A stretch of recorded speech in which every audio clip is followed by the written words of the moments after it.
혹시 추우시지 않죠? 오히려 좀 덥죠? 예, 히터를 끕시다. 예. 교회가 너무 더워요. 히터를 너무 열심히 떼줘서.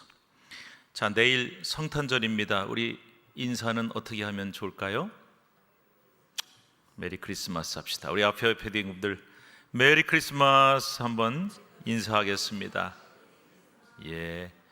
아까 우리 신수찬 머리 이렇게 탁 성탄 루돌프 그거 쓰고 나오는데, 아, 성탄절이구나. 내일도 교회 오셔야 됩니다. 예. 그래서 9시 반 예배, 11시 반 예배 있는데 오셔서 성탄절을 은혜 가운데 잘 보내고, 또 예배로, 크리스마스란 말 자체가 그리스도께 드리는 원래 이제 미사란 말이 거기서 나온 거, 예배라는 뜻이니까요. 그래서 하나님 앞에 예배할 수 있기를 바랍니다. 자, 먼저 오늘 느헤미야서 1장 말씀을 이제 나눌 텐데, 첫 시간에는 서론을 나눴어요. 또 지난 시간에는 느헤미야 리더십은 어떤 리더십인가, 요즘에 지도자에 대한 고민을 우리가 많이 하잖아요. 그래서 한번 나눠봤고, 오늘은 느헤미야서 1장 말씀으로 본문으로 들어갈 텐데, 제가 여러분께 먼저 질문을 하나 좀 드리려고 해요. 교재는 받으셨죠? 꼭 우리 수요일 오실 때 교재 받으시고. 질문 하나 드릴게요. 거기 뭐라고 써 있어요? 예수 믿는 사람에게도 문제나 어려움이 생길까? 생길까요? 예, 생깁니다. 아무리 예수 잘 믿는 사람이라도 인생에 여러 가지 시험이나 문제가 있기 마련이에요. 예수 믿는다 그래서 교회 나오고 예수 믿으면 아무 문제 없어요. 그러면 온 세상 사람들이 다 교회 올 텐데, 그죠? 얼마나 좋을까? 근데 그렇진 않아요. 다만 다 문제가 생기지만 해결 방법이 다를 뿐입니다. 고린도전서 10장 13절 말씀 읽어볼까요? 예, 시작. 사람이 감당할 시험 밖에는 너희가 당한 것이 없나니 오직 하나님은 미쁘사 너희가 감당하지 못할 시험 당할 허락하지 아니하시고 시험 당할 즈음에 또한 피할 길을 내사 너희를 능히 감당하게 하시느니라. 여기 사람이 감당할 시험 밖에는 당한 것이 없다 그랬어요. 근데 여러분, 성경에 시험하고 나온다 그래서 시험이 다 똑같은 게 아닙니다. 우리말로는 그렇게 시험하고 똑같이 번역을 했지만, 예수 믿는 사람이 겪는 시험에는, 또 성경에 나오는 시험에는 크게 두 가지가 있다 그래요. 이 얘기는 뭐 들어보셨겠지만 꼭 기억을 하시고 구분을 하셔야 돼요. 안 그러면은 시험 들어요. 자, 그래서 시험하고 번역이 돼 있지만 그거를 굳이 번역한다면 시련과 유혹이라고 번역을 할 수 있어요. 시련은 영어로 하면 테스트도 되고 트라이얼도 되고요. 이건 뭐냐면은 학교 가면 시험 보는 거, 그거예요. 테스트. 그 다음에 유혹, 템프테이션이라 그러죠. 그러니까 이 두 가지는요, 일단 뭐가 다르냐? 시험을 하는 주체가 달라요. 앞에서 말하는 시련, 테스트, 트라이얼은 하나님이 하세요. 그래서 성경에 하나님이 날 시험하신다 할 때는 이거예요. 그런데 뒤에 나오는 유혹은 똑같이 시험이라고 번역되지만 하나님이 하시는 시험이 아니에요. 사탄이 하는 시험이에요. 달라요. 그 다음에 동기가 달라요. 앞에 나오는 시련은 선한 동기예요. 그래서 이 시련할 때 련자가 한자로 불릴 연자를 쓰기 때문에 여기서 나온 말이 재련, 뭐 연단 이런 말들이 나왔어요. 재련이란 거 아시죠? 뭐 철이 그냥 땅에서 캐면 철이 나오는 게 아니고, 금을 땅에서 캔다고 나온 게 아니라 금광석, 철광석, 큰 돌인데 거기 조금밖에 안 들었어요. 그래서 뜨거운 불 몇 천도로 가열을 해서 불순물을 제거를 해내고 순금, 순철, 순운을 얻는 거예요. 이걸 재련이라 그래요. 그래서 연단도 똑같은 말을 썼다는 것은 하나님께서 뜨거운 시련을 통해서 우리가 정금처럼 나오게 하시려고 그렇게 시험을 주시는 거예요. 그게 시련, 선한 목적이죠. 그런데 사탄이 하는 시험은 선할 리가 없잖아요. 악한 동기. 그래서 이 유혹은 뭐냐면 유혹해서 우리를 넘어뜨리고 망가지게 하고 죄짓게 하고. 근데요, 이렇게 주체도 다르고 목적도 다른데 결과는 똑같아요. 잘 이겨내면 우리 믿음이 연단이 돼요. 그래서 더 단단해지고 더 굳어지고 성장할 수 있어요. 그래서 잠언 17장 3절 말씀 몇 가지만 볼게요. 자, 시작. 도가니는 은을, 풀무는 금을 연단하거니와 여호와는 마음을 연단하시느니라. 이 연단의 말이 이제 뭔지 아시겠죠? 그 다음에 두 번째 로마서 5장 4절 시작. 인내는 연단은 소망을 이루는 줄 알미로다. 그래서 성경 읽다가 연단하고 나오면 재련하고 똑같은 거다 생각하시면 돼요. 마지막으로 베드로전서 1장 7절 말씀 시작. 너희 믿음의 확실함은 불로 연단하여도 없어질 금보다 더 귀하여 예수 그리스도께서 나타나실 때 칭찬과 영광과 존귀를 얻게 할 것이니라. 그래서 이 연단을 잘 이겨내면 정금보다 더 귀한 신앙으로 칭찬, 영광, 존귀를 얻게 될 것이다. 지금 여러분 혹시 연단을 당하고 계신지요? 그래서 시련을 당하고 계신지 아니면 유혹을 당하고 계신지, 같은 시험이지만 사람들이요 교회 다니는 사람들이 좀 헷갈린 게 뭐냐면은 유혹을 당하면서도 하나님이 날 시험하신다 그럴 때가 있어요. 근데 여러분 이거 어떻게 구분할까요? 힘든 건 똑같은데 어떻게 구분할까요? 이 구분하는 방법이 교과서에 딱 써 있지가 않아요. 그래서 우리가 혹시 어려운 일이 생기거나 시험이 들면은 곰곰이 기도하고 자신을 돌아봐야 돼요. 제가 하나 더 묻겠습니다. 자신을 돌아보는 게 쉬워요, 어려워요? 질문이 어려우신가요? 자, 자신을 돌아보는 게 쉬워요, 어려워요? 되게 어려워요. 사람들은 웃기죠? 남들은 잘 보여요. 남들 하는 짓은 잘 보이고 남들 잘못하는 건 되게 잘 보이는데 자기 잘못을 정확하게 들여다보고 아 내가 잘못했는데 이거 쉽지 않아요. 그래서 저는요 회개하는 사람들 보면 훌륭한 사람, 내가 잘못했네. 왜 그런 거 있잖아요. 교회에서 신앙생활 하다가 우리가 말하는데 말이 뭐 늘 아름답지만 못하잖아요. 그래서 말로 실수를 했네. 근데 누가 얘기했더니 아유 내가 잘못했네. 훌륭한 사람이에요. 그리고 그런 사람 많이 봤거든요. 내가 뭘 잘못했는데 거기서 꼭 붙어 나오는 말이 뭐예요? 내 말이 틀려? 안 틀리죠. 근데 왜 기분이 나쁘지? 왜 마음에 상처가 되지? 그래서 내 말이 틀려? 뭐가 잘못됐어? 이렇게 나오기가 더 쉽지. 아, 내가 말을 잘못했네. 미안하네. 쉽지 않아요. 그래서 자신을 돌아보는. 근데 자신을 돌아보는 게 쉽지 않거든요. 근데 여러분 어려움이 생기면은 이거 하셔야 돼요. 기도하면서 하나님 내 자신을 돌아보게 해주세요. 근데 생각해 보니까 내가 하나님 앞에 죄를 지었어.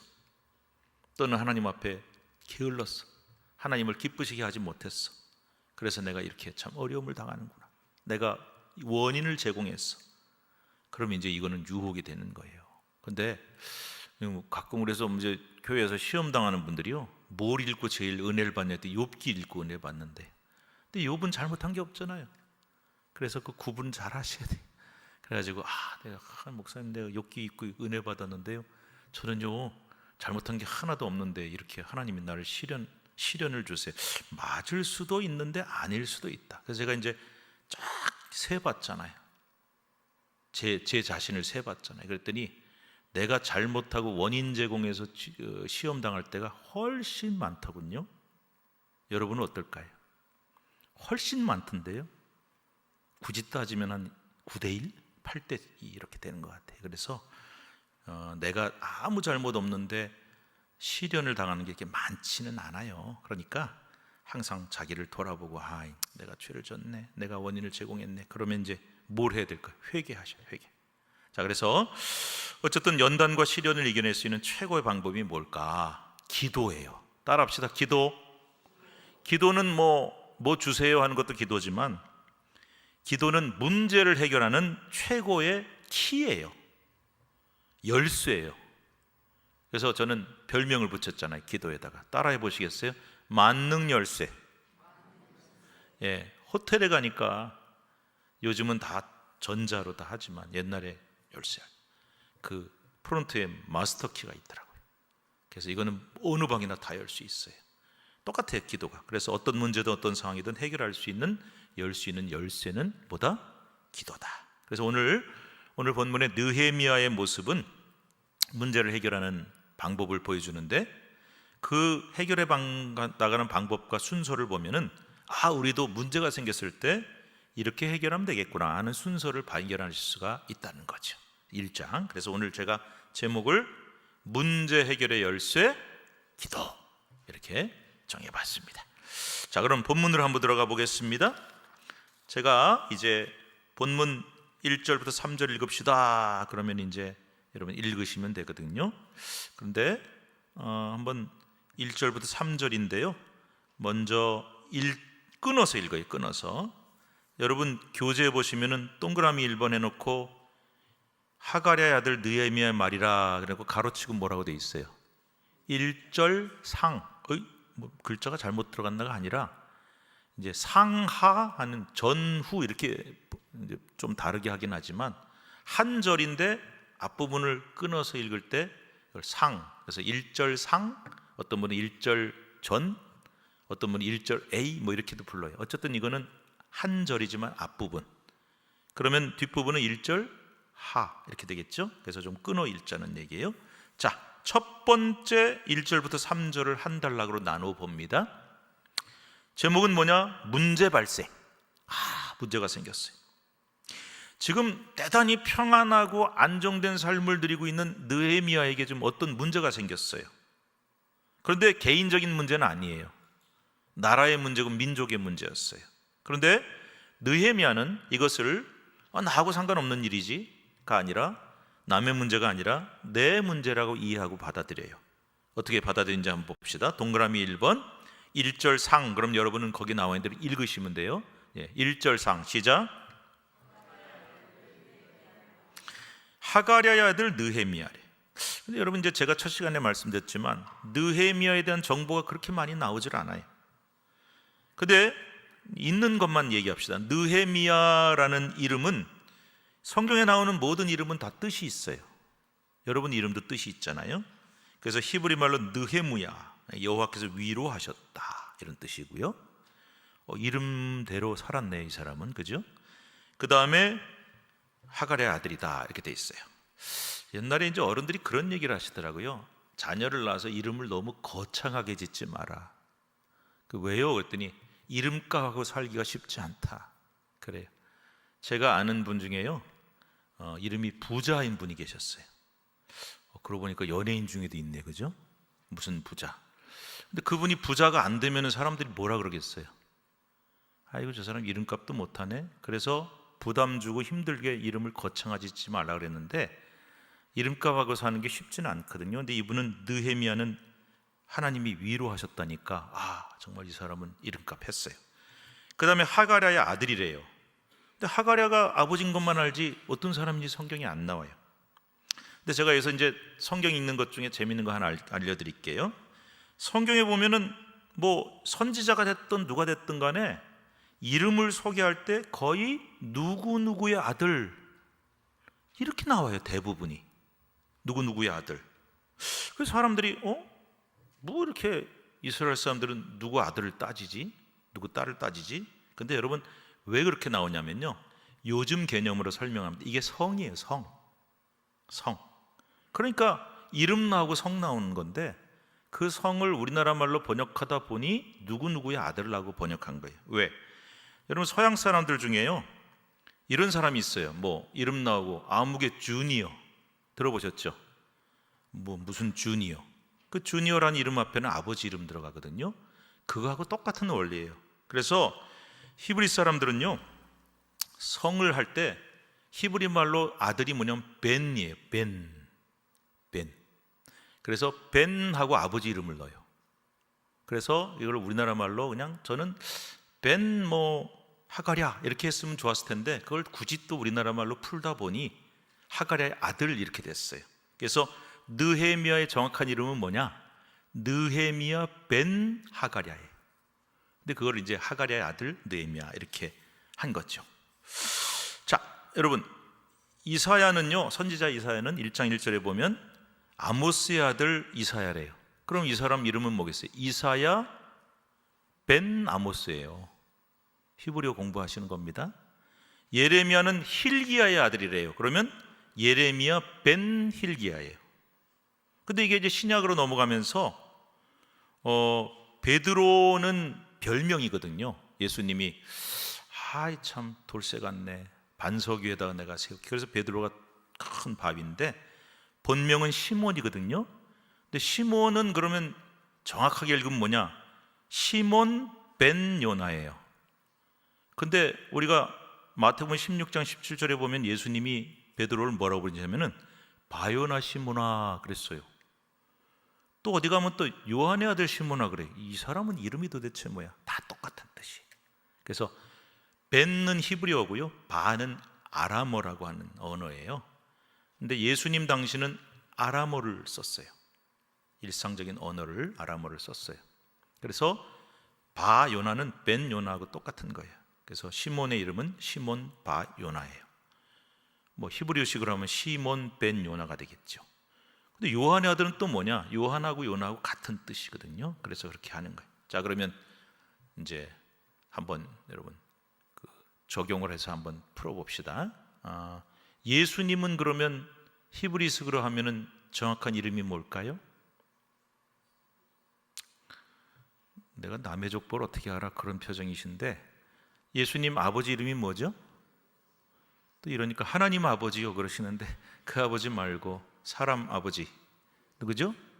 요셉이네요. 그러면 예수 벤 요셉이에요. 아니면 예수 바 요셉 이렇게 불리는 거예요. 그러니까 여러분 성경 읽다가 누구의 아들 그러면 이건 성이구나, 아버지 이름이 들어가는구나 이렇게 생각하시면 되고, 그러면 또 딸은 뭐냐? 히브리 말로 밧인데 밧하고 아버지 이름을 넣었지만 사실 여성 이름에다 그렇게 그걸 넣지 않다 보니까 여자들은 그때는 남녀를 차별을 많이 했네요. 자, 어쨌든 제가 중요한 거 하나 알려드렸고요. 자, 그 다음에 이제 우리가 이 느헤미야에 대해서 알 수 있는 정보가 그거밖에 안 되니까 그렇게 넘어가고, 그 다음에 자 1절 하 뒷부분이에요. 자, 읽어주세요. 시작. 제20년 기슬루월에 내가 수산궁에 있는데. 하가랴의 아들 느헤미야는 유대인인데 왜 아닥사스다 왕 20년 기슬루월에 수산궁에 가 있었을까? 아닥사스다는요 바사의 왕이에요. 우리 교과서에 보면 페르시아라고 나와요.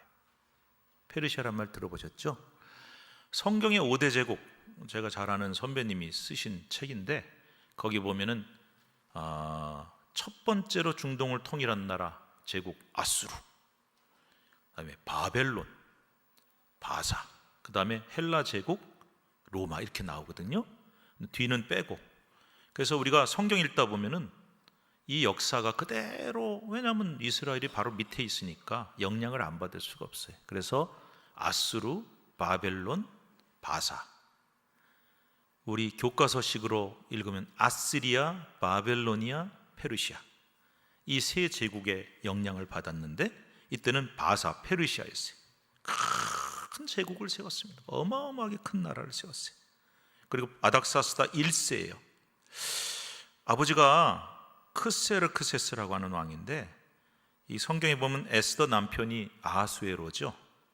이 사람 이름이 이 크세르크세스. 그리고 300이라고 하는 영화에도 보면은 그리스 침공했다가 실패한 왕이에요. 그 아들이 굉장히 권세가 강하고 큰 제국을 세웠던 왕이 바로 이 아닥사스다예요. 근데 영토가 워낙 넓다 보니까 첫 시간에도 그 말씀드렸는데 수도가 딱 한 군데 있기는 너무 힘들어요. 그래서 수도격인 도시들이 여러 개가 있었고 거기 왕궁이 있었는데 수산이라고 하는 수도에 있는 큰 궁전이 여름 궁전이고 제일 크고 화려했는데 이 수산궁에서 왕을 모시는 술관원으로 있었다라고 해요. 제가 지난번에 설명했죠. 술관원은 술 접대하는 술상무 이런 사람 아니라 그랬어요. 하찮은 계급이 아니라 왕이 늘 밥 먹을 때 포도주나 술 마실 때 그거 먼저 시음해보는, 그래서 절대적으로 왕이 믿는 사람이었고 늘 왕 옆에 있으니까 늘 왕하고 대화를 하고, 그래서 오늘 느헤미야서에도 보면은 왕하고 대화를 하잖아요. 너 왜 얼굴에 이렇게 근심이 어려 있냐? 그러니까 늘 옆에 있으니까 얼굴을 보고, 그래서 늘 왕하고 마주대하고 대화를 하고 정사를 논하고 굉장히 막강한 최측근이었어요. 생명을 맡았잖아요, 왕을. 그러니까 유대인인 느헤미야가 이 정도까지 올랐다는 것은 이거는 기적적인 일이죠. 제가 지난 시간에 설명드렸지만 유다가 이제 멸망을 당하고 많은 포로로 끌려갔는데 그 중에 이제 세월이 흐르면서 관직에 오르는 사람들이 하나씩 나오기 시작했죠. 그 중에 이 느헤미야는 유다가 멸망한 지 한 141년 정도가 지났어요. 그래서 총독이 되고 또 술관원에 오르고 굉장히 높은 자리에 올라갔어요. 그러니까 식민지 출신으로, 포로 출신으로는 정말 드물게 기적적으로 바사의 관직에 올랐고, 술관원이라고 하는 막강한 자리에 올랐으니까 입지전적인 인물이라 그랬어요. 근데 이 말은 거꾸로 또 하면 뭐냐, 이 정도 출세했으면요 이제는 부러울 게 없어요. 그리고 월급도 많이 받았을 거 아니에요. 집도 좋은 집 살고 편안했을 거 아니에요. 그러니까 이제 나는 뭐 부러울 거 없어, 뭐 이제는 아쉬울 게 없어, 그런 상황이었다. 이걸 이제 꼭 여러분 염두에 두셔야 돼요. 그래야 무슨 일이 벌어진지를 알 수 있어요. 자, 동그라미 3번입니다. 2절 말씀 시작. 하나니가 두어 사람과 함께 유다에서 내게 이르렀기로 내가 그 사로잡힘을 면하고 남아있는 유다와 예루살렘 사람들의 형편을 물은즉. 이렇게 잘 먹고 편안하게 잘 살고 있는데 어느 날 하난이라고 하는 형제들 가운데 하나라 그랬으니까 아마 친동생이라고 봐요. 친동생 하나니가 두어 사람하고 유다에서 왔어요. 이 말은 무슨 말이냐면, 지금 느헤미야는 바사 제국의 수상궁에 있는데 동생은 지금 유다에 가서 살고 있는, 먼저 아마 귀환을 했던 것 같아요. 그래서 뭐 놀러 온 건 아닐 테고, 형이 출세했으니까 놀러 가자 그건 아닐 테고, 아마 뭔가 긴박한 이야기를 전하기 위해서 고유관직에 있는 형을 찾아온 것 같아요. 그런데 그 내용이 뭐냐, 왜 왔는데, 그런 건 성경에 안 써 있지만 놀러 온 건 아닐 거 아니에요. 일부러 뭔가 상당한 중요한 얘기를 하려고 형한테 왔겠죠. 그 내용이 뭐였습니까? 사로잡힘을 면하고 남아있는 유다와 예루살렘 사람들. 자, 첫째, 포로로 끌고 갈 때 몇만 명 끌고 갔지만 다 데려간 건 아니에요. 그래서 그 왕이나 귀족이나 상당한 지식층에 있는 사람들은 다 데려갔어요. 왜냐하면 그런 똑똑한 애들이 남아있으면 또 반란 일으킬 수 있으니까. 그런데 그 나머지는 다 두고 왔으니까 그 사람들도 포함되고, 그 다음에 이미 1차 포로 기환이 스룹바벨에 의해서 제가 있었다고 저번에 말씀드렸죠. 돌아와서 스룹바벨 총독을 통해서 성전을 지었다. 그리고 또 2차 포로 기환도 있었다. 누가 데리고 왔냐? 에스라. 말씀드렸죠. 그러니까 이미 와서 가서 살고 있는 사람도 있었는데 너무 삶이 고단하고 힘든 거예요. 너무 어려운 거예요. 그래서 이 동생 일행이 소식을 전하기도 전에 먼저 물었어요. 느헤미야가 어떻게 지내냐 우리 동족들이. 저 같으면요 별로 관심 없었을 것 같아요. 내가 뭐 이렇게 편안하게 잘 지내고 있는데 뭐 거기 있는 우리 동족이 뭐 굶어 죽든 고생하든 무슨 소용이야. 그런데 이 사람은 늘 조국을 위해서, 동족을 위해서 기도했던 사람이죠. 그래서 남아있는 사람들이 궁금했어요. 그래서 물어봤어요. 근데 이 묻는단 말이 히브리어로 샤알이라고 돼 있어요. 그냥 물어본 게 아니에요. 뭐 어떻게 되느니 이게 아니라 간청하다는 뜻이에요. 간곡한 마음으로 심정을 가지고 물어봤어요. 그랬더니 뭐라고 대답했느냐? 이제 3절로 넘어갑니다. 동그라미 4번이에요. 3절 읽어주세요. 시작.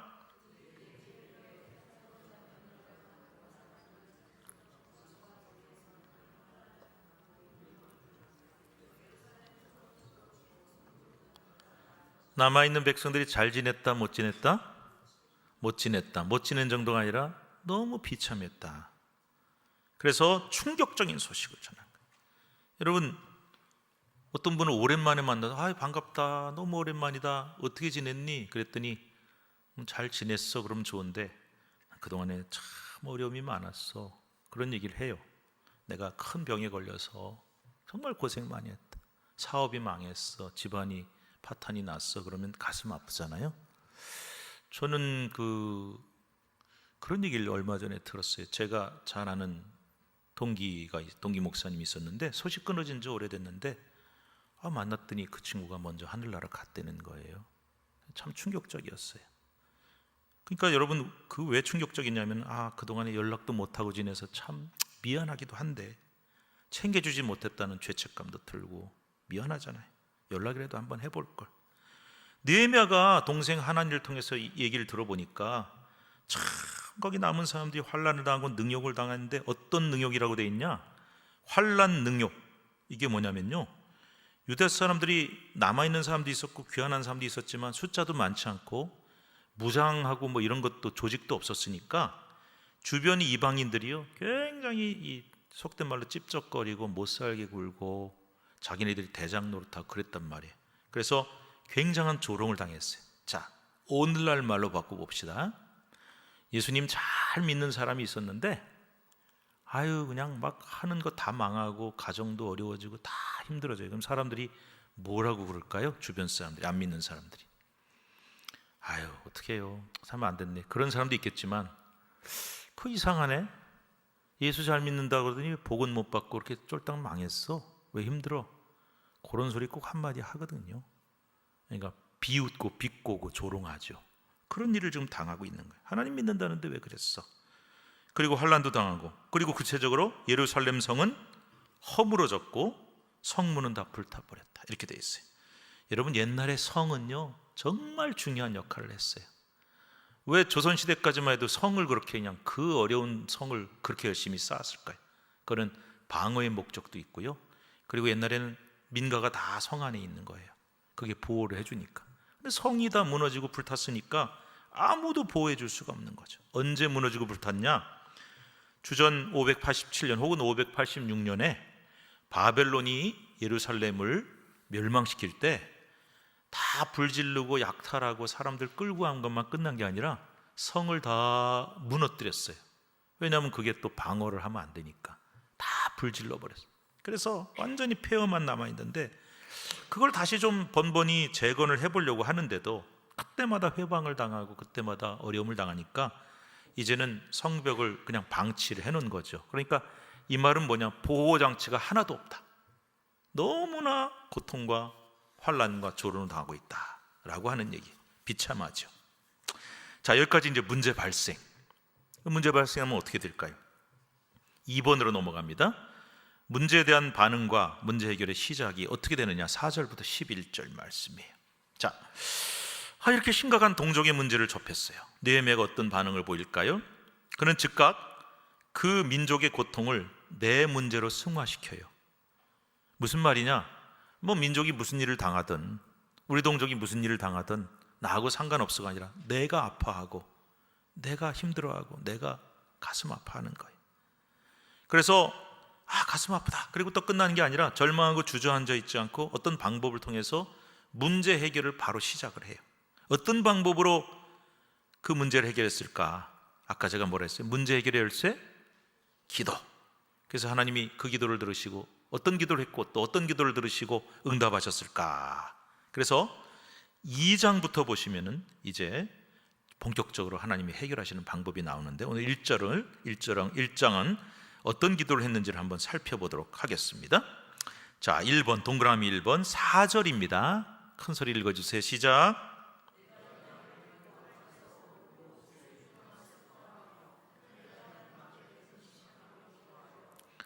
자, 제가 이제 성경 공부 한번 시켜보려고 해요. 펜 있으세요? 수요일에는 펜을 좀 가지고 오시면 좋겠어요. 그 나눠드린 종이에서 내가 이 말을 듣고 쭉 있죠. 여기서 국어 시간이라고 생각하시고 동사는 겨울에 얼어 죽는 동사가 아니에요. 동사, 뭔가 행동을 하는 그런 말들이 있죠. 있으면 한번 동그라미 쳐보세요. 밑줄 줘도 좋아요. 30초 드릴 거예요. 오래 안 걸려. 동사가 뭔지는 아시잖아요. 이 목사님이 교회 와가지고 국어 공부를 시키나 그러지 마시고 한번 표시 좀 해보세요. 동사. 30초 지났어요. 짧은 시간 드린 이유는 어렵지 않아요. 자, 뭐뭐 찾으셨어요? 듣고, 그렇죠. 그 다음에 뛰어넘어가면 안 되는데, 울고, 앉아서 울고, 이거 다 동사예요. 그 다음에 슬퍼했어요. 그 다음에 금식했어요. 기도했어요. 이 짧은 문장에 뭐 동사가 이렇게 많어? 제가 성역 공부 시켜드린다 그랬잖아요. 이게 느헤미야의 심정을 알려주고 어떻게 움직였는지를 알려주는 동사예요. 크게 5가지인데 6가지로 볼 수도 있어요. 그래서 여러분 성경 읽으실 때 뭐 옛날에 어떤 뭐 선교회 이런 데서는 성경 공부를 진짜 열심히 시켜가지고 막 분석해요. 여기서 동사, 뭐 주어, 인칭, 그렇게까지 안 해도 되니까 어떤 중요한 문장을 보면은 히브리어는요, 히브리어를 공부해 보니까 동사 언어예요. 그러니까 동사가 되게 발달돼 있어요. 그래서 성경 읽을 때 동사만 찾아도 금방 그 말씀을 깨달을 수가 있어요. 자, 제일 먼저 뭐 했죠? 들었네요. 뭘 들었어요? 아픈 소식, 동족의 소식을 들었어요. 두 번째는 뭐예요? 앉았어요. 앉아서. 왜 앉았을까요? 서서 기도하면 힘드니까 앉아서 기도하자. 그건 안 했을 테고, 요거를 딱 느낌이 뭐냐면 털썩 주저앉았다. 너무 아파서, 힘들어서. 그거예요. 세 번째가 뭐예요? 울었어요. 슬퍼. 너무 슬프고 아파서 울었어요.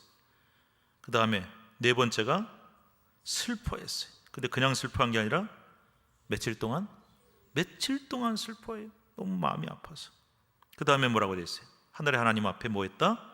금식하고 기도했다. 이걸 하나로 묶을 수도 있고 따로 뗄 수도 있고. 금식한다는 건 뭐예요? 절박한 거죠. 그죠? 절박할 때 금식하시잖아요. 그 다음에 기도했어요. 그래서 저는요, 이 말씀을 보면서 우리가 받을 수 있는 교훈이 되게 많다. 여러분들 어떤 청천벽력 같은 소식을 들었어요. 충격적인 얘기를 들었어요. 그러면 들었어요. 그 다음에 털썩 주저앉아, 슬퍼, 울어. 여기까지는 다 누구나 해요. 그 다음에 금식하고 기도했다. 이게 이제 예수 믿는 사람들의 해결 방법. 여러분, 듣는다가 중요합니다. 뭐 얘기하니까 들었죠. 그런데 하나님 믿는 사람들은 듣는 훈련을 많이 하셔야 돼요. 한번 따라합시다. 듣는 훈련 많이 하자. 듣는 훈련 반대말은 뭘까요? 말하는 훈련. 우린 말하는 훈련 안 해도 돼요. 예수쟁이들은 말 잘해요. 말 많이 해요. 그래서 우리는 말은 되게 잘해요. 훈련 안 해도. 근데 듣는 거는 잘 못해요. 그래서 여러분, 오늘부터라도 저와 여러분은 잘 듣는 훈련을 많이 했으면 좋겠어요. 하나님이 인간 만들 때 왜 입은 하나 만들고 귀는 2개 만들으셨을까 하고 어디 가서 물어봤더니 누가 그렇게 대답하더라고요. 귀가 2개인 거는요, 걸르라고 그렇게 만들었대요. 무슨 소리 했더니 딱 듣고 쓸만한 말이다 그러면 담고 별로 필요 없다 그러면 여기로 빠져나가면 된대요. 그거 아니고요. 아니고 말 한마디 하면 듣는 거는 2마디 해라. 2배로 들어라. 근데 예수쟁이들은 누가 그러대요? 조롱하대요. 천국 가면 입만 둥둥 떠댕길 거라고. 그런 말 들으면 안 되잖아요. 그래서 우리는 뭘 많이 해야 돼요? 듣는 훈련 많이 하세요. 그래서 여러분 많이 들으세요. 잘 듣는 사람이 훌륭한 사람이에요. 제가 전에 분목사 심호하던 교회에 우리나라 아주 유명한 그 정신과 의사가 계셨어요. 되게 유명한 분인데 장로님이셨어요. 장로님 상담하러 많이 오죠? 예. 누가 오세요? 저는 좀 목사님 그래도 제가 좀 유명한 사람입니다. 그래서 꽤 유명한 사람들 많이 옵니다. 누구요? 했더니 재벌 회장님도 오시고 연예인도 오시고 이런 분들이 이제 일반 거기 가면 막 소문 나잖아요. 정신과 치료받는다 그러면 사람들이 이상하게 생각하잖아요. 그게 아닌데. 그래가지고 그런 분들이 온대요. 그래서 제가 궁금하잖아요. 한 번 오면 얼마 받아요? 그랬더니 1시간에 되게 큰 액수를 얘기해요. 그래요. 근데 장로님 뭐 하세요? 그랬더니 잘 들어요. 말 안 하세요? 그랬더니 저는 말 거의 안 해요. 잘 들어요. 들어주는 값치고는 굉장히 많이 받으시네. 목사님 잘 들어주는 게 되게 중요합니다. 제가 무슨 수로 그분들한테 정답을 얘기해주고 해결 방법을 얘기해 주겠습니까? 잘 듣습니다. 그리고 위로해 줍니다. 제가 그때 깨달은 게 많았어요. 여러분 목사가 찾아오시면 이거 이렇게 하세요. 이거 이렇게 하면 돼요. 정답은 이거. 얼마나 좋겠어요. 저도 정답이 별로 없을 때가 많아요. 근데 잘 듣겠습니다. 잘 들었는 것만 해도 되게 도움이 되고 많이 해소가 돼요. 목사님은 그렇게 하시고 저는 상관없습니다. 그렇지 마시고 여러분들도 많이 들으세요. 듣는 훈련. 그 다음에 앉았다 그랬어요. 뭐예요? 주저앉았어요. 그 정도로 충격받았어요. 내 문제라고 생각한 거예요. 동병상련이라 그러죠. 같은 병 알아보면은 똑같은 아픔을 느끼는 거예요. 이 내 문제로 이해한 거예요. 세 번째는 울었어요. 우는 건 제일 큰 슬픔이잖아요. 왜 울어요? 동족의 아픔이 내 아픔인 거예요. 예레미야는 별명이 하나 있대. 눈물의 선지자래요. 맨날 질질 울었나? 왜 그러지? 예레미야 때 나라가 망했거든요. 그래서 예레미야 애가에도 나오지만 늘 눈물이 많았어요. 그 사람이 무슨 속이 좁거나 소심해서 운 게 아니에요. 그만큼 아팠어요. 나라의 민족의 문제가 내 문제였어요. 그래서 눈물이 필요해요. 누가 그러더라고요. 예수 믿는 사람은 울지 마라. 천만의 말씀이에요. 예수 믿는 사람도 울어야 돼요. 힘들면 울고 아프면 울고 기도할 때 우시고 또 다른 사람의 이야기 들을 때 아프면 울고 잘 우는 것도 되게 중요한 신앙의 방법이에요. 그 다음에 슬퍼했어요. 며칠 동안이나. 그만큼 슬픔이 컸어요. 다니엘서 10장 2절에 보면은 다니엘은 유다 백성의 죄로 인해서 세 일해 동안이나 슬퍼했어요. 세 일해면 며칠일까요? 1회는 7일이니까 21일 동안. 요즘에 다니엘 기도, 세 일의 기도 이런 거 하더라고요. 그 정도로 슬퍼했대요. 슬픔이 컸어요. 근데 대부분의 사람들은 여기서 끝나요. 예수 안 믿는 사람들도 듣고 털썩 주저앉아서 슬퍼하고 울고 여기까지 잘해요. 그런데 우리 믿는 사람들은요, 이걸로 끝나면 안 돼요. 털썩 주저앉아서 울고 슬퍼하는 걸로 끝나면 안 돼요. 절망 속에서 헤어나오지 못하면 안 돼요. 반드시 다시 일어나야 돼요. 어떻게 해요? 반드시 다시 일어나야 된다. 문제 해결의 방법으로 가야 돼요. 문제 해결 방법이 뭐다? 기도예요. 그래서 제일 급할 때 하는 금식 기도. 금식이 뭐예요? 나 굶어 죽을 수 있습니다. 죽을 각오, 굶어 죽을 각오를 하는 기도잖아요. 그래서 문제 해결의 열쇠가 기도에 있다. 자, 2번 넘어갑니다. 읽읍시다. 시작. 이르되 하늘의 하나님 여호와 크고 두려우신 하나님이여, 주를 사랑하고 주의 계명을 지키는 자에게 언약을 지키시며 긍휼을 베푸시는 주여 간구하나이다. 여러분, 하나님한테 어떤 기도를 드렸을까요? 여러분 기억하세요. 하나님이 아무 기도나 다 들어주시는 거 아니에요. 기도만 하면 다 해결되는 거 아니에요. 언제는 기도하라면서요. 여러분, 만약에 하나님이 전 세계에 있는 모든 크리스찬이 기도하는 걸 다 예스 하시면 어떻게 될까요? 어떻게 될 것 같아요? 하나님 주시기 한 10배쯤 오르게 해주세요. 이런 기도하는 사람이 있으면 저 인간 가다가 탁 자빠지게 해주세요. 그런 기도하는 사람이 있을지 모르잖아요. 그런 기도 다 응답하셨다면 큰일 나요. 그래서 하나님이 응답 다 하시는 거 아니에요. 예스도 있고 노도 있어요. 자, 응답받는 기도가 뭔지를 느헤미야가 보여주는데 굉장히 기도가 모범이 되고 짜임새가 있어요. 느헤미야의 기도는 4단계로 나누어져요. 첫 번째는 방금 읽으셨죠? 하늘의 하나님 여호와 쭉 나오죠. 이게 뭐냐면 따라합시다. 하나님에 대한 확신의 기도. 나는 하나님이 이런 분인지 확신합니다. 우리가 어떤 사람한테 부탁할 때 저 사람이 내 얘기 듣고 내 부탁 듣고 들어줄 수 있는 능력이 있을까? 그러면 안 하잖아요. 저분은 그만한 힘이 있어. 또 나에게 그런 만한 정도의 애정이 있어. 그래서 저 사람은 내 말을 들어줄 사람이고 해결해 줄 수 있어. 이럴 때 부탁하잖아요. 하나님 앞에도 하나님은 내 기도를 들어주시는 분이다. 그리고 그 문제를 해결할 능력이 하나님께 있다. 이 확신이 있어야 기도하지 않겠어요?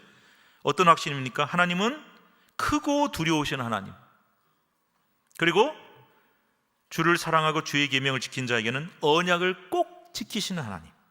약속을 어기시는 법이 없어요. 그 다음에 뭐예요? 긍휼을 베푸시는 주님. 확신합니다. 그 확신 가지고 기도합니다. 여러분들도 하나님 앞에 기도할 때 확신을 가지고 기도하세요. 하나님 내 기도를 들어준. 하나님 나 기도하는데 들어주시는 거예요? 안 들으시는 거예요? 하도 많은 사람이 기도하니까 못 들으실 수도 있겠네. 그거 아니에요. 다 들어주신다. 내 작은 음성 신음에도 응답하신다. 확신 가지시고 하나님께는 해결해 주실 능력이 있다 없다? 있다. 이 확신 가지고 기도하세요. 자, 두 번째 단계가 나와요. 자, 6절입니다. 7절까지. 6절 7절 시작. 이제 종이 주의 종들인 이스라엘 자손을 위하여 주야로 기도하오며 우리 이스라엘 자손이 주께 범죄한 자들을 자복하오니 주는 귀를 기울이시며 눈을 여시사 종의 기도를 들으시옵소서. 나와 내 아버지의 집이 범죄하여 주를 향하여 크게 악을 행하여 주께서 주의 종 모세에게 명령하신 계명과 율례와 규례를 지키지 아니하였나이다. 첫 번째는 확신이라 그랬어요. 두 번째 단계는 따라합시다. 죄의 고백. 여러분 기도하실 때 회개기도 들어가야 돼요. 우리 기도할 때 습관이 뭐죠? 대부분의 습관 다짜고짜 달래요. 달라고 하는 기도로 시작해서 달라고 해서 끝나요. 그래서 제가 가끔 제가 하는 기도를 들어보니까, 제 자신의 기도를 돌아보니까 하나님 해놓고는 뭐 맡겨놓은 사람처럼 다짜고짜 달라 그러더라고요. 시컨 달라 그러고 마지막에 뭐라면 이제 제 할 얘기 다 끝났습니다, 용무 끝났습니다, 예수님의 이름으로 기도합니다, 이렇게 끝날 때가 많지요. 근데 간구만 있는 기도는 좋은 기도가 아니에요. 꼭 뭐가 들어가야 되냐? 감사, 하나님께 영광, 회개, 이게 들어가야 되죠. 두 번째는 회개, 죄의 기도, 죄의 고백이에요. 이 회개가 어떤 기도 회개일까요? 지금 죄 지은 사람은 누구죠? 왜 나라가 망하고 성문이 무너지고 불탔죠? 누가 죄 지었어요? 우리 조상들이 죄 짓고 이스라엘 백성들이 죄 지었어요. 그러니까 그 사람들이 지은 죄라고 생각할 수 있죠. 그런데 느헤미야는 뭐라 기도하냐면 나와 내 아버지의 집이 범죄하여, 이렇게 돼 있어요. 민족의 죄를 내 죄로, 내 동족의 아픔을 내 아픔으로 승화시키고 있다 그랬어요. 여러분, 이렇게 기도하지 않고 어떻게 우리가 나라를 위해 기도하고 민족을 위해 기도하겠어요? 하나님, 우리나라 민족 물론 조국인데 좋은데 저하고 그렇게 관계없어요. 그러면요 기도 안 나오죠. 그리고 또 이런 분들 제가 많이 봤거든요. 아유, 나라가 왜 이 꼴이야, 망하게 생겼네, 하여튼 엉망진창이야, 후졌어, 이런 얘기 많이 하더라고요. 근데 그런 사람들이 기도를 할 수 있겠어요? 이거는 완전히 재판관이잖아요. 너희들 잘못하고 있어, 나라가 이 모양이야. 그러면 기도 안 나와요. 민족의 아픔이 내 아픔이에요. 민족의 죄가 내 죄예요. 그래야 내가 눈물이 나오고 기도가 나올 거 아니에요. 그래서 느헤미야는 회개인데 자기 죄를 회개한 게 아니라 민족의 죄와 아픔을 가지고 내가 회개하고 내 죄라고 생각하고 내가 하나님 앞에 눈물로 기도했어요. 꼭 그렇게 하시길 바랍니다. 그래서 중보 기도는요, 같은 마음, 이걸 이제 예수님께서도요 뭐라 그러냐면은 배고픈 사람, 병든 사람, 이런 사람을 보면 예수님이 깊은 공감을 느끼시면서 가슴 아파하시면서 눈물도 흘리시고 기도도 하셨거든요. 그래서 그런 마음, 예수님의 마음 없이는 우리가 진정한 그 중보기도가 될 수 없어요. 누가 나한테 권사님, 집사님, 저 이런 아픔이 있는데 좀 기도해 주세요. 안 됐네, 불쌍하네, 내가 기도해 줄게, 이거 아니잖아요. 그죠? 어떡하냐, 나도 마음이 아프다, 너의 아픔이 나의 아픔이다, 그래 기도 나오잖아요. 나라 민족도 마찬가지다. 그렇게 하시면 돼요. 자, 그 다음에 넘어갑시다. 세 번째 단계는 뭐냐? 이거 되게 중요한 얘기를 합니다. 지금부터. 자, 8절 9절이에요. 자, 시작. 옛적에 주께서 주의 종 모세에게 명령하여 이르시되 만일 너희가 범죄하면 내가 너희를 여러 나라 가운데 흩을 것이요 만일 내게로 돌아와 내 계명을 지켜 행하면 너희 쫓긴 자가 하늘 끝에 있을지라도 내가 거기서부터 그들을 모아 내 이름을 두려고 택한 곳에 돌아오리게 하리라 하신 말씀을 이제 청하건대 기억하옵소서. 되게 기네요.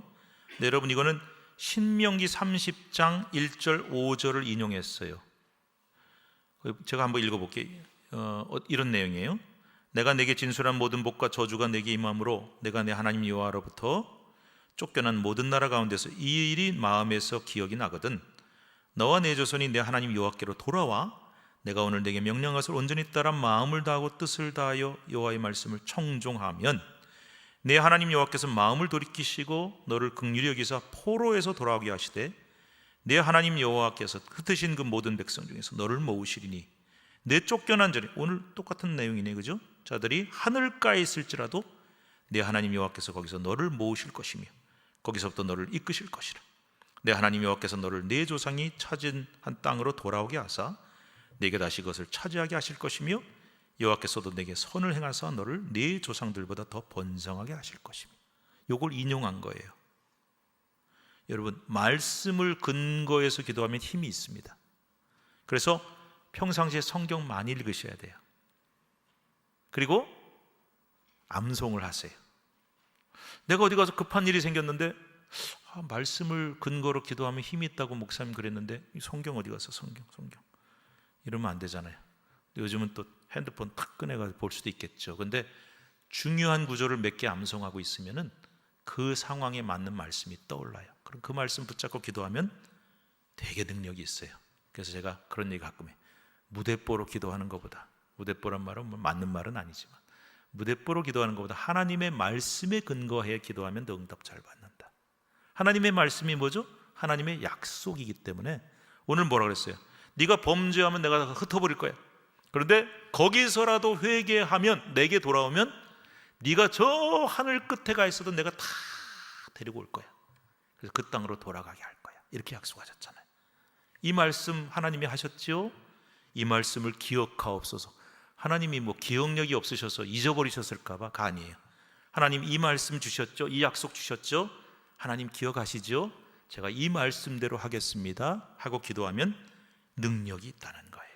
그래서 여러분, 말씀에 근거한 기도, 그래야 내 욕심대로 기도하지 않을 수 있고, 그래서 하나님이 응답하신다. 그러니까 여러분 기도하실 때, 하나님의 사랑하는 자녀가 이렇게 고난을 당하고 있어요. 택하신 백성이 이렇게 어려워요. 그런데 하나님이 이렇게 약속하셨잖아요. 이 기도를 들으시고 하나님이 그냥 계시지는 않을 줄로 믿습니다. 그럼 하나님이 그래 맞다, 내가 너한테 약속했지, 지켜주신다는 거예요. 하나님의 약속에 근거한 기도. 자, 마지막 네 번째 단계 말씀드립니다. 자, 11절 말씀 읽읍시다. 11절이 두 개로 나눠져 있어요. 6번에만 해당되는 11절 시작. 주여 구하오니 귀를 기울이사 종의 기도와 주의 이름을 경외하기를 기뻐하는 종들의 기도를 들으시고 오늘 종이 형통하여 이 사람들 앞에서 은혜를 입게 하옵소서 하였나니. 네 번째가 간구예요. 비로소 여기서 간구가 나와요. 그죠? 느헤미야 기도가 모범이 되는 기도라 그랬는데 앞에 뭐가 있는지 한번 보세요. 하나님 이름 부르고 회개가 있고 하나님의 약속에 근거한 기도를 하고, 그렇게 하다가 마지막에 간구가 나와요. 그러니까 여러분들도 기도하실 때 뭐 이 기도라도 하는 게 물론 좋지, 안 하는 것보다 낫죠. 근데 간구로 시작해서 간구로 끝나지 않았으면 좋겠다. 뭐 맡겨놓은 사람처럼 달라고 시작해서 달라는 걸로 끝나지 않으면 좋겠다. 거기는 회개도 들어가고 감사도 들어가고, 그죠? 하나님의 말씀도 들어가고, 그리고 마지막에 간구가 나오면 좋겠다. 그래서 여러분, 이 간구가 뭐냐? 이렇게 기도했어요. 하나님, 제가 기도하고 있는데 귀를 기울여 주시고 종의 기도를 들어주세요. 주의 이름을 경외하기를 기뻐하는 종들의 기도를 들어주세요. 그래서 이렇게 해주세요. 그런데 그 기도 내용이 뭡니까? 오늘 종이 형통하여 이 사람들 앞에서 은혜를 입게 하옵소서. 정말 중요한 기도예요. 자, 그럼 제가 묻겠습니다. 오늘 종이 형통하여, 이 종은 누굴까요? 느헤미야예요. 이 사람들 앞에서는 뭘까요? 왕, 그리고 거기 왕비가 있었거든요. 그래서 2장에 보면 이 얘기가 나와요. 제가요, 이 문제를 해결하려면 결심을 이미 한 거예요. 제가 여기서 이 수상궁에서 편안하게 월급 많이 받고 배부르고 등 따시게 살면 안 되겠네요. 기도한다고 될 일이 아니라 제가 거길 가야겠습니다. 그냥 갑니까? 뭔가 힘을 가지고 가야 되죠. 그래서 왕이시여 날 보내주세요. 무슨 소리, 어딜 가? 그럼 못 가잖아요. 왕이 한마디 하면 끝나는 거예요. 하나님, 이분들에게 제가 은혜를 입어서 형통케 하셔서 이 문제가 풀리게 해주세요. 이렇게 기도하는 거예요. 와. 그래서 마지막 11절 뒤에 뭐라고 되어 있어요? 그때 시작. 그때 내가 왕의 술관원이 되었네. 술관원이라고 높은 자리에 있는데 무슨 은혜를 더 받게 하고 뭘 더 형통하게 해달라는 거예요. 제가 지금 이 얘기를 꺼내서 저를 보내주세요, 총독으로 보내주세요 하면, 그래 가라, 내가 너 전적으로 후원해주고 밀어줄 거야, 가라. 이게 돼야 될 거 아니에요. 그래서 그 기도를 하고 있어요. 제가 왜 되게 중요하다 그랬냐면, 여러분 이게 똑같은 기도인지 다른 기도인지 한번 들어보세요. 하나님, 우리 아들이요 이번에 좀 원하는 좋은 학교에 들어가게 해주세요. 또 이번에 좋은 직장 취직하면 좋겠어요. 승진 좀 하게 해주세요. 출세도 하고 성공도 하게 해주세요. 이 기도 필요하잖아요, 그죠? 나쁜 기도 아니잖아요. 근데 그 기도하고 하나님을 향해 저희가 선한 목적이 있습니다. 하나님 뜻을 이루기 원합니다. 그러기 위해서는 은혜를 입어야겠습니다. 저를 이 자리에 올려주세요. 제가 이 일을 맡게 해주세요. 그런데 궁극적인 목적은 저의 출세나 성공 만족이 아니라 하나님의 영광을 드러내고 이 일을 하고 싶습니다. 같은 기도죠? 같은 기도죠? 내용은 같은데 아주 달라요. 이게 좀 참남한 얘기인데 죄송합니다. 만약에 우리가 하나님이 그럴 리가 없겠지만 하나님이 어떤 기도 더 잘 들어주실 것 같아요? 전혀 달라요.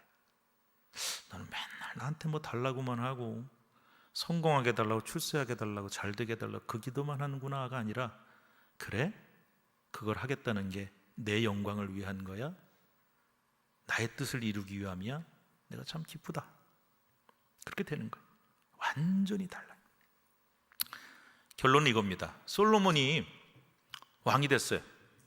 제가 저번에 한번 설교했는데, 우리가 솔로몬처럼 되게 해줘서 이렇게 하면 큰일 난다 그래요. 나이 든 솔로몬은 안 돼요. 큰일 나요. 젊었을 때 솔로몬은 지혜롭고 총기가 있었어요. 그래서 왕이 되니까 너무 감사해서 기브온에 가서 1000번제를 드렸어요. 하나님이 얼마나 기뻐하십니까? 너 소원 좀 있으면 얘기해봐라. 그랬더니 뭐 장수하게 해주세요, 돈 벌게 해주세요, 큰 나라를 주세요, 원수들 좀 어떻게 해주세요, 이런 기도 안 했거든요. 하나님이 나에게 맡기신 백성들을 잘 재판할 수 있도록 지혜와 지식을 주세요. 다른 말로는 또 듣는 마음을 주세요. 그랬어요. 하나님이 너무 기쁘신 거예요. 똑같이 간구했지만, 이런 너의 개인적인 것을 위해서 기도하지 않은 것도 기쁘시지만 얼마나 이뻐요. 소원 하나 얘기해봐라 그랬더니 하나님이 제게 맡기신 백성들을 잘 다스리고 재판할 수 있도록 지혜를 주세요. 얼마나 이뻐요. 하나님이 그러시잖아요. 알았어. 그런데 그거 플러스 네가 구하지 않은 부귀영화도 줄게. 그러니까 계산을 잘 해보세요. 어떤 게 더 좋은 기도인지. 그래서 저는요, 저나 여러분이 기도하실 때, 나 자신을 위해 기도할 때도 그렇지만 자녀나 다른 사람 위해 기도할 때 똑같은 내용인 것 같지만, 하나님 잘 되게 해주세요, 뭐 이번에 이거 잘 해결되게 해주세요, 좋은 학교, 좋은 직장, 뭐 여러 가지. 그 기도보다는 목적이 바르면 되겠다 싶어요. 그래서 그 자리에 올라 그곳에 가서 그런 능력과 자격을 갖춰서 하나님 영광 위해서 쓰임받게 해주세요. 그러려면 은혜를 입어야겠습니다. 하나님이 안 풀어주시겠습니까? 그래서 뒷장에 가면 나오지만 정말 어렵게 얘기했는데 왕이 가라, 내가 다 밀어줄게, 이렇게 돼요. 그래서 저는 놀라운 비결이 여기 있다. 열쇠, 문제 해결의 열쇠. 자, 그래서 결론입니다. 오늘 우리는 모든 문제 해결의 열쇠는 오직 기도에 있고, 기도의 응답은 오직 하나님께로부터 오기 때문에 하나님의 마음에 합한 기도, 하나님이 기뻐하시는 기도를 하는 게 문제 해결의 방법이다. 무조건 기도하는 게 아니라 하나님이 기뻐하시는 기도, 하나님의 마음에 합한 기도. 그 기도가 뭐냐? 4가지 단계도 말씀드렸고, 맨 마지막에 간구이지만 그 간구는 자기 욕심과 욕망이 아닌 하나님의 영광을 위한 것이었을 때 얼마나 놀랍게 응답하시는지를, 그리고 사람들에게 은혜를 받게 하시더라고요. 참 신기하죠. 여러분, 우리가 뭘 원하고 이렇게 하려고 그럴 때 어떤 사람의 마음을 움직이게 될 때가 얼마나 많아요. 사람이 하는 일이 대부분이잖아요. 그 사람한테 잘 보이려고 그러고 뭐 인상 좋아야 되고 뭐 그 사람 마음에 들어요. 별짓을 다 하는데 하나님이 그 사람의 마음을 움직여 주셔서 은혜를 받게 하실 때가 정말 많습니다. 저는 뭐 지금까지 살면서 이거 안 될 것 같은데, 어려울 것 같은데, 근데 사람의 마음을 확 하나님이 움직여 주실 때가 참 많았거든요. 놀랍거든요. 그래서 그 기도를 한 거예요, 느헤미야가. 그때 하나님이 응답하셨어요. 기가 막힌 얘기죠. 오늘 기억하시고, 자, 우리 다음 시간에는 느헤미야서 2장 1절부터 10절 공부할 테니까 미리 좀 읽어보세요. 자, 우리 잠깐 기도하겠습니다. 하나님 감사합니다. 오늘 말씀 들었습니다. 말씀이 달고 말씀에 해결이 있고 말씀에 모든 문제 해결의 방법이, 키가 기도임을 말씀하셨습니다. 주님, 기도는 어떻게 해야 되는지, 어떤 기도 하나님이 응답하시는지 이 말씀 잘 실천하여 기도의 사람들이 되게 해 주옵소서. 예수님의 이름으로 기도합니다. 아멘.